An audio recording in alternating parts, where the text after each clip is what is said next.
नमस्कार, मैं सौम्या मिश्रा और आप देख रहे हैं लाइव टीवी इंडिया। अतीक के बेटे असद का पुलिस ने 13 अप्रैल को एनकाउंटर कर दिया। शनिवार को अंतिम संस्कार किया गया। सुबह प्रयागराज के कसारी मसारी कब्रिस्तान में सुपुर्दे खाक किया गया और 12 घंटे के भीतर ही शनिवार की रात ही पिता को भी बेटे के पास भेजने की तैयारी कर दी गई।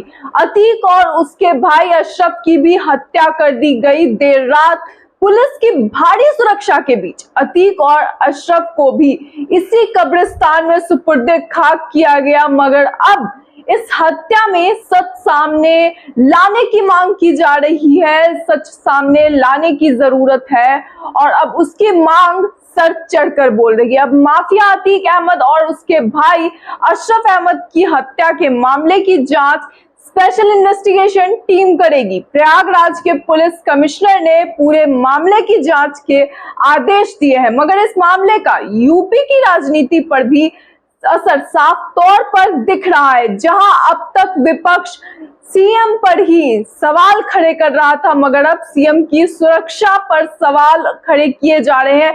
सुरक्षा में तैनाती बढ़ाई जा रही है। अतीक अशरफ की मौत के बाद यूपी से सीएम योगी की सुरक्षा बढ़ाने का फैसला लिया गया है।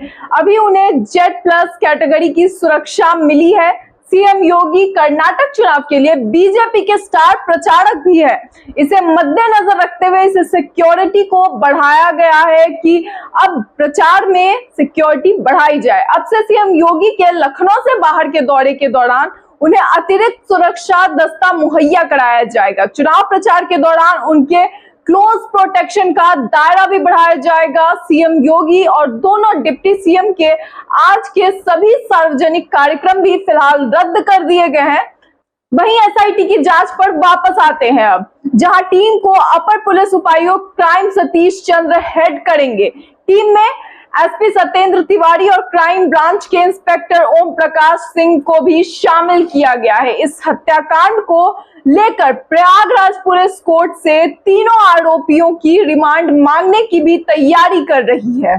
बता दूं कि इससे पहले सीएम योगी आदित्यनाथ के आदेश के बाद गृह विभाग ने कमीशन ऑफिस इंक्वायरी एक्ट 1952 के तहत इस 3 सदस्यीय न्यायिक आयोग को गठित किया है। जानकारी के मुताबिक एसआईटी अभिरक्षा में तैनात रहे पुलिसकर्मियों की भूमिका, उनकी उपस्थिति और उनकी ओर से उठाए गए कदम के सभी तथ्यों की छानबीन करेगी। इसके साथ ही एसआईटी तीनों आरोपियों की मोड्स ऑपरेंडी का पता लगाते हुए कड़ी से कड़ी जोड़कर जांच करेगी और इस जांच को आगे बढ़ाएगी। इससे पहले भी यूपी सरकार ने पूरे मामले में न्यायिक आयोग का गठन किया था। इलाहाबाद उच्च न्यायालय के सेवानिवृत्त न्यायाधीश अरविंद कुमार त्रिपाठी द्वितीय की अध्यक्षता में पूर्व पुलिस महानिदेशक सुबेश कुमार सिंह और सेवानिवृत्त जनपद न्यायाधीश ब्रिजेश कुमार सोनी को बतौर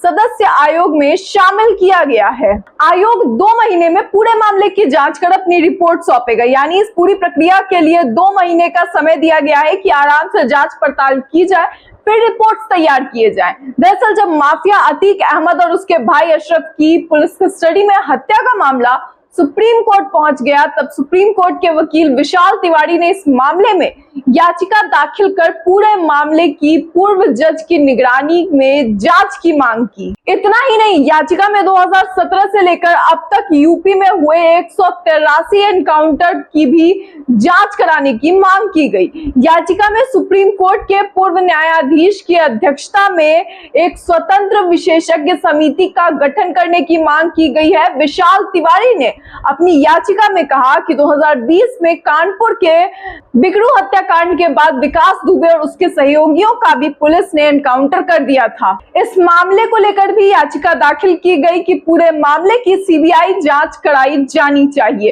याचिकाकर्ता ने कहा कि उनकी जनहित याचिका कानून के शासन के उल्लंघन और पुलिस की बर्बरता के खिलाफ है। दोस्तों आपको बता दूं कि अतीक अहमद और उसके भाई अशरफ की शनिवार को उस समय हत्या कर दी गई जब वह पत्रकारों के सवाल का जवाब दे रहे थे। पुलिस हिरासत में हुई मौत के बाद से यूपी पुलिस पर कई तरह के सवाल उठ रहे हैं और हर कोई सवाल उठा रहा है।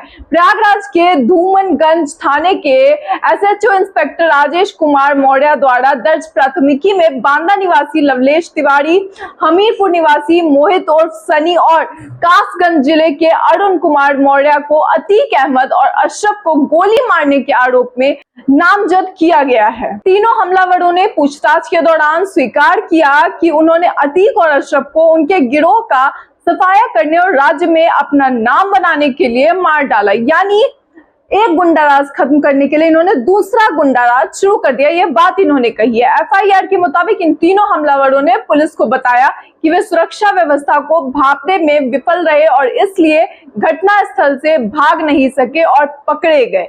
उन्होंने यह भी कहा कि अपराधियों को पुलिस रिमांड में भेजे जाने के बाद से वे पत्रकारों की भीड़ के साथ अहमद और अशरफ का पीछा कर रहे थे, यानी पीछे काफी समय से पीछा कर रहे थे। उसके बावजूद पुलिस किसी भी तरीके की कोई भी इसमें जांच पड़ताल पुलिस ने नहीं की कि आखिर ये लोग कौन है, कैसे है। और इतने सारे रिपोर्टर्स और इतने सारे जो मीडिया के कर्मचारी चल रहे थे, उसी बीच ये गए या उन्होंने वहां पे हमला किया, पूरा का पूरा जो प्लानिंग थी उसे अपनी इम्प्लीमेंट किया और उसके बाद हत्या को अंजाम दे दिया। लेकिन इस पूरी प्लानिंग के बावजूद, इस पूरे हत्याकांड के बावजूद पुलिस किसी भी तरीके की कोई भी कार्रवाई करने में विफल रही उस दौरान।